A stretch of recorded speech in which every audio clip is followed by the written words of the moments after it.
Today, I'm testing for different AI tools to see which one actually restores old photos the best, and trust me, the results shocked me. Let's jump in.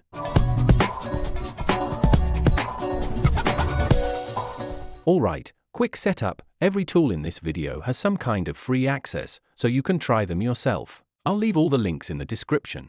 And to keep things fair, I'm using the exact same damaged photos and the same prompt for every tool. Let the battle begin. Before we get started, make sure you've got HitPaw FotorPea installed. Don't worry, I'll drop the download link in the description so you can grab it in a flash. First up, HitPaw FotorPea. Go to Image Restoration. You get 3 free restorations, so let's not waste them. Drop in the image, and here's where it gets interesting. There are multiple AI models. I'm picking Advanced Restore, because in my experience, it gives the most natural results. You can tweak the prompt, but honestly, the default is already solid, and we're going to reuse it for the other tools. Alright, let's process this. Okay, that's actually insane. Look at the detail on the face, the scratches are gone, but it still looks natural. So right now, this is the one to beat. Next up, ChatGPT, the AI that claims it can do everything. So, can it restore photos too? Upload the same image, paste in the exact same prompt, and let's see what happens. Alright.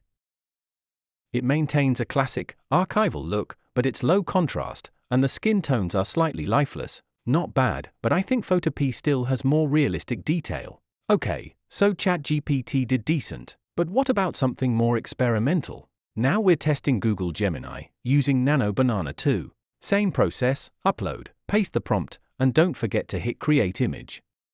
Okay. This one feels a bit more stylized. It's cleaner, but I think it's oversaturated skin tones.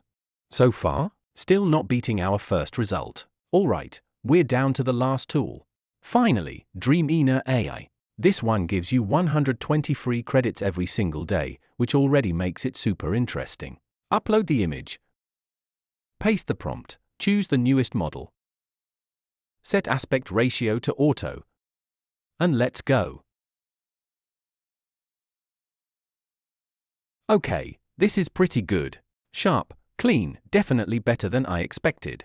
But if I'm being honest, it's slightly modernized look, a bit too clean for a true vintage feel. Alright, let's put all the results side by side. Which one do you think did the best job?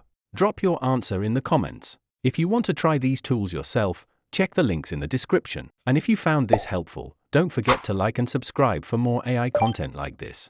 Thanks for watching, and I'll see you in the next one.